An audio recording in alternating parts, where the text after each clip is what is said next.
falar sobre a ferida. Então a gente chegou naquele momento de olhar para a ferida. E quando a gente chega nesse pilar da ferida, você precisa fazer o quê? Avaliação correta dessa ferida. Você precisa avaliar corretamente essa ferida. Uma coisa que eu acredito muito, e eu tenho hoje quase 4.000 alunos dentro do Relieve. Gente, anota isso aqui que eu vou te falar. Anota isso aqui que eu vou te falar. Se você quer ser bom em tratar uma ferida, você precisa ser bom em avaliar essa ferida. Anota isso. Se você quer ser bom em tratar uma ferida, antes disso, você precisa ser muito bom em avaliar essa ferida, tá? Então, quando você chegar aqui, nesse pilar da ferida, que é o terceiro pilar do método, você vai fazer uma avaliação. E aí, quando você avaliar essa ferida, você precisa aqui, olhar para duas coisas. Você precisa, olhar para quais são as barreiras locais que estão presentes na ferida, que estão impedindo essa cicatrização. Por quê? Se você identificou que tem barreiras locais, você vai fazer o quê? Você vai adotar estratégias para eliminar essas barreiras locais, que é o que eu vou te mostrar hoje aqui na prática. E ainda dentro desse pilar da ferida, o que mais você vai fazer na hora da avaliação dessa ferida? Você vai identificar quais são as necessidades dessa ferida. Aquela famosa frase, pessoa maravilhosa? Ferida, o que você precisa? Por quê? Avaliando, identificando as necessidades da ferida, você vai fazer a escolha certa da cobertura. E isso daqui é o que eu vou te ensinar na aula 4, tá? Beleza? Então assim, foca nesse slide que eu vou te explicar aqui rapidão o que eu te falei. Então chegou no pilar da ferida, você vai fazer duas coisas. Aliás, você vai avaliar essa ferida para identificar duas coisas. Identificar se tem a presença de barreiras locais. E 2, você vai avaliar para quê? Para identificar quais são as necessidades da ferida. Então, se você identificou que tem barreiras locais, você vai utilizar técnicas para eliminar essas barreiras locais. E se você identificou as necessidades dessa ferida, você vai escolher a cobertura certa que atenda a essas necessidades. Fechou? E aí, então deixa eu te mostrar aqui quais são essas principais barreiras locais, tá?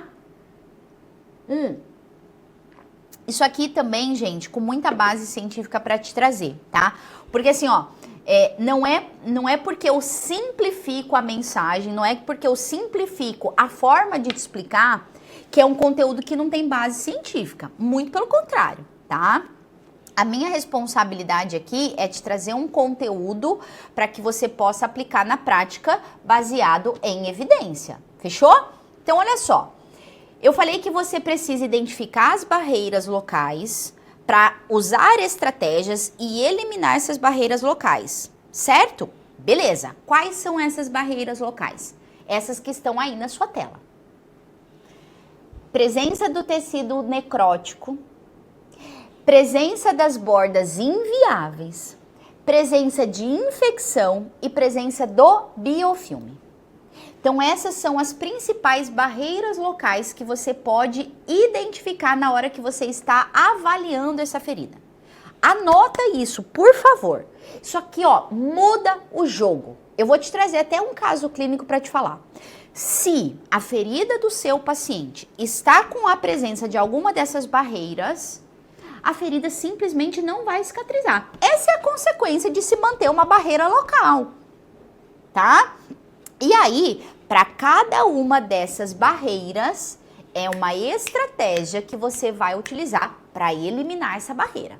Vamos lá? Acompanha comigo aqui, Se tem a presença do tecido necrótico, da necrose, do esfacelo, você tem que pensar automaticamente no quê? Método de desbridamento para remover essa necrose, para remover esse esfacelo, beleza? Então, se tem a presença do tecido desvitalizado, Qual que é a estratégia? Desbridamento. E aí, deixa eu te explicar uma coisa aqui antes de seguir. A gente tem um consenso que foi atualizado agora em 2024. Existem vários métodos de desbridamento. Não é só aquele método que eu uso a lâmina de bisturi. Não, são vários os métodos de desbridamento. Dentro do Relieve eu tenho um módulo que eu te ensino todos eles, tá? Você precisa o quê? Avaliar essa ferida, identificar a quantidade de tecido necrótico, identificar a aderência e, na sua avaliação, escolher qual o melhor método para aquela ferida, para aquele momento.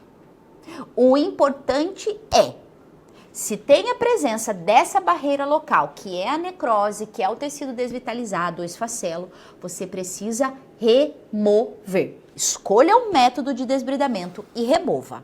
Fechou? Beleza, próxima barreira local são as bordas inviáveis. Gente, isso aqui, ó, eu me lembro lá em 2020, quando eu fui pro Instagram, né? Tô achando que eu tô no Instagram, tô no YouTube.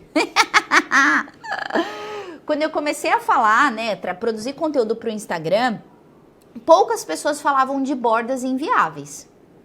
Só que ao longo da minha jornada, inclusive a gente tem um consenso de 2019 que fala sobre a higiene da ferida, que essa daqui é uma das principais barreiras que impedem a cicatrização.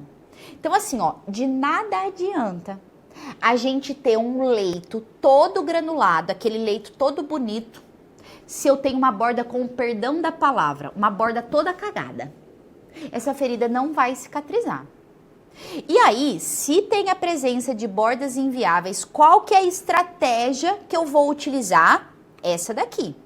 Eu preciso fazer o remodelamento dessas bordas. Carla, me explica um pouco melhor isso aqui. Explico. Olha só. Quais são as principais bordas inviáveis que pode ter ali presente na ferida, né? Ao redor da ferida?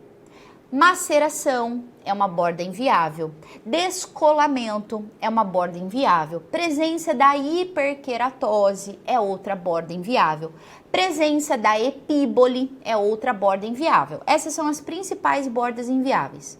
E aí você tem que conhecer as estratégias certas para eliminar cada uma dessas bordas inviáveis. Hoje eu vou te mostrar duas. Tá?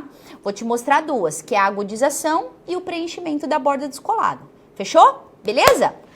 Próxima barreira local, infecção, né? Então, se a ferida apresenta sinais de infecção local ou sinais de infecção profunda, eu também preciso saber fazer esse diagnóstico diferencial, se a ferida está com sinais sutis da infecção ou se ela já está com sinais de uma infecção disseminada. Eu preciso fazer o quê? Usar estratégias para controlar a carga microbiana desse leito e tirar essa ferida da fase inflamatória para que ela continue cicatrizando. Fechou? E a outra barreira local é ele, o temido, o temido biofilme, né? Então, ele é o grande vilão. Gente, você sabe que assim, ó, eu tô, hoje mais cedo, eu tava preparando uma aula que eu vou dar num congresso e aí eu tava revendo alguns artigos científicos e tal. Gente, o biofilme, ele está presente em 60 a 80% das feridas crônicas. E hoje a gente sabe, com toda a base científica, que a presença do biofilme é o principal fator da cronicidade dessas feridas. Em outras palavras, é o principal fator que atrasa o processo de cicatrização. Então eu preciso saber avaliar as características, os sinais clínicos desse biofilme. Para quê? Porque ele é um vilão. Aí eu tenho que fazer o quê? Se ele está presente, eu preciso fazer a destruição desse biofilme. Utilizar estratégias mecânicas, utilizar estratégias de desbridamento, utilizar estratégias de limpeza para fazer a destruição desse biofilme. E, é claro, escolher uma cobertura que também combata esse biofilme. Fechou?